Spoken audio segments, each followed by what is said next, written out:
আসসালামু আলাইকুম এভরিওয়ান, স্বাগতম জানাচ্ছি আমার আজকের পর্বে।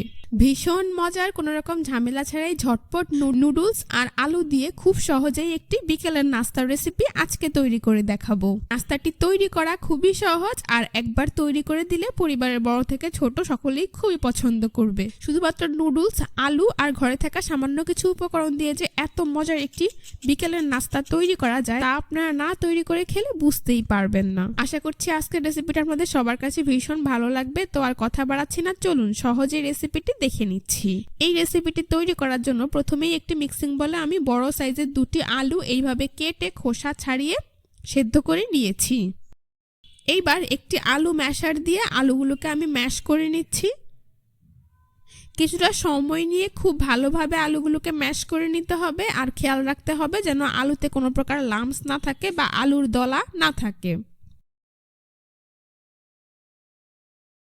তো দেখতেই পাচ্ছেন আমার আলুগুলো কিন্তু খুব ভালোভাবে মিহি করে ম্যাশ করা হয়ে গিয়েছে। এখানে আমি নিয়ে নিচ্ছি 1 প্যাকেট সেদ্ধ করা নুডলসটাকে আমি আগেই সেদ্ধ করে ঠান্ডা করে নিয়েছি। দিয়ে দিচ্ছি বড় সাইজের একটি পেঁয়াজ কুচি, পেঁয়াজটাকে অনেকটা মিহি করে কুচি করে নিতে হবে। কাঁচামরিচ কুচি দিয়ে দিচ্ছি 3 থেকে 4টি, ধনিয়া পাতা কুচি 1 টেবিল চামচ পরিমাণ। তারপর এখানে আমি দিয়ে দিচ্ছি প্রায় 1/3 কাপ পরিমাণ সেদ্ধ করা মটরশুঁটি। হাতের কাছে না থাকলে না দিলেও চলবে, এর বদলে আপনারা চাইলে ক্যাপসিকাম কুচিও দিতে পারবেন। দিয়ে দিচ্ছি স্বাদ মতো লবণ। হলুদের গুঁড়া দিয়ে দিচ্ছি 1/4 চা চামচ পরিমাণ। চিলি ফ্লেক্স দিয়ে দিচ্ছি 1/2 চা চামচ পরিমাণ। ভাজা জিরার গুঁড়ো দিয়ে দিচ্ছি 1/2 চা চামচ পরিমাণ। ধনিয়ার গুঁড়ো 1/2 চা চামচ পরিমাণ। কাশ্মীরি লাল মরিচের গুঁড়ো দিয়ে দিচ্ছি 1/2 চা চামচ পরিমাণ। আর সবশেষে এখানে আমি নুডলসের প্যাকেটের মশলাটা দিয়ে দিচ্ছি। এবার এই সবগুলো উপকরণ একসাথে খুব ভালোভাবে মিশিয়ে নিচ্ছি। কিছুটা সময় নিয়ে মেশালেই দেখতে পাবেন নাস্তা তৈরির জন্য পারফেক্ট আঠালো একটি মিশ্রণ এখানে তৈরি করা হয়ে গিয়েছে। আশা করি আপনারা দেখেই বুঝতে পারছেন আমার কিন্তু নাস্তা তৈরির জন্য এই মিশ্রণটা রেডি। এখন আপনাদের পছন্দ অনুযায়ী যে কোনো শেপ দিয়ে নাস্তা তৈরি করে নিতে পারবেন। তো নাস্তা তৈরির জন্য আমি এখান থেকে পরিমাণ মতো নাস্তার মিশ্রণ নিয়ে নিচ্ছি। তারপর হাত দিয়ে এইভাবে খুব ভালো করে চেপে নিচ্ছি।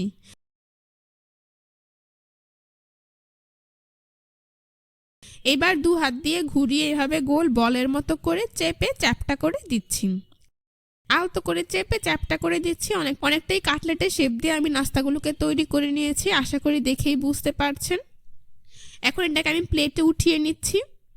এভাবে আমি সবগুলো নাস্তা তৈরি করে নেব। আপনাদের বোঝার সুবিধার্থে আরও একটি নাস্তা তৈরি করে আপনাদেরকে আমি দেখিয়ে দিচ্ছি। আপনারা চাইলে কিন্তু আপনাদের পছন্দ অনুযায়ী লম্বা ফিঙ্গারের শেপ দিয়ে কিংবা গোল বলের মতো করেও তৈরি করে নিতে পারবেন।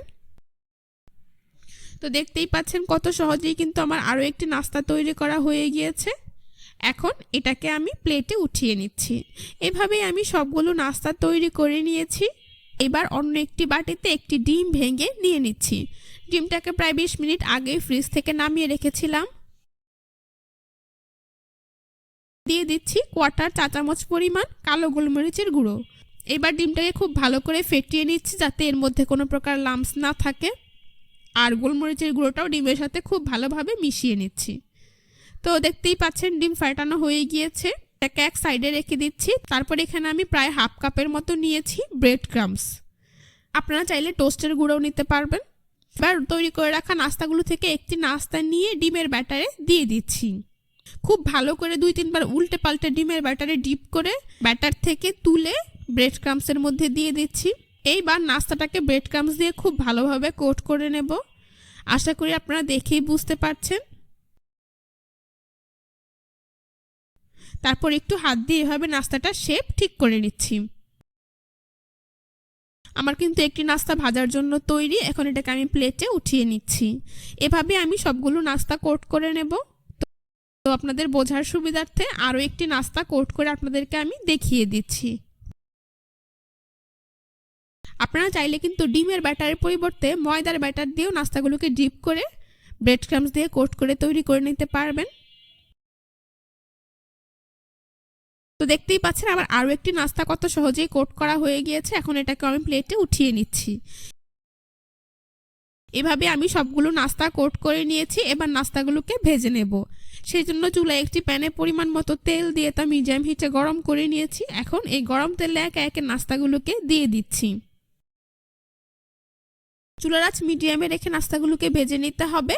তো এক পাশ ভাজা হয়ে গেলে নাস্তাগুলোকে আমি উল্টে দিচ্ছি। এভাবে কিছুক্ষণ পর পর অনবরত উল্টে পাল্টে নাস্তাগুলোকে গোল্ডেন ব্রাউন কালার এবং মুচমুচে করে ভেজে নিতে হবে। আর অবশ্যই কিছুক্ষণ পর পর অনবরত উল্টে পাল্টে দিতে হবে, তা না হলে নাস্তাটা পুড়ে যেতে পারে। তো দেখতেই পাচ্ছেন আমার নাস্তাগুলো ভাজা হয়ে গিয়েছে, খুব সুন্দর কালার চলে এসেছে। এখন একটি ছাঁকনি দিয়ে এগুলোকে তেল থেকে তুলে খুব ভালোভাবে তেল ঝরিয়ে একটি নাস্তার প্লেটে উঠিয়ে নিচ্ছি। বাকি নাস্তাগুলোকেও একইভাবে তেল ঝরিয়ে নাস্তার প্লেটে উঠিয়ে নিচ্ছি।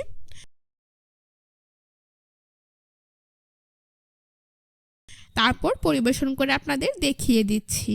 দেখতেই পাচ্ছেন নাস্তাগুলো দেখতে মাশাআল্লাহ কতটা সুন্দর হয়েছে, আর এটা খেতেও কিন্তু হয়েছে অনেক বেশি মজাদার এবং মুচমুচে।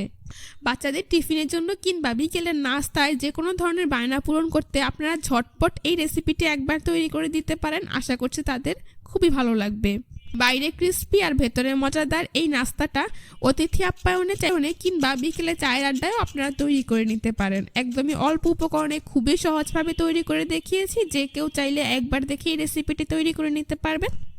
আশা করছি আজকের রেসিপিটি আপনাদের সবার কাছে ভীষণ ভালো লেগেছে। রেসিপিটি ভালো লেগে থাকলে অবশ্যই আমার চ্যানেলটি সাবস্ক্রাইব করবেন, পাশে থাকা বেল বাটনটি অন করে দিবেন।